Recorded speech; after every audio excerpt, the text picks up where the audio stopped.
Всем привет! Хочу заранее извиниться за качество видео. Во время съемки состязаний фотоаппарат перегрелся на солнце и начал писать черестрочно. Ну, это не на всех видео будет так, потом вы сможете в этом убедиться. Но, тем не менее, вот небольшие бывают технические накладки. Вашему вниманию очень интересный забег.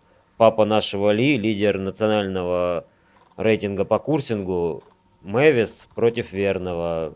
Смотрите и наслаждайтесь. Спасибо за внимание.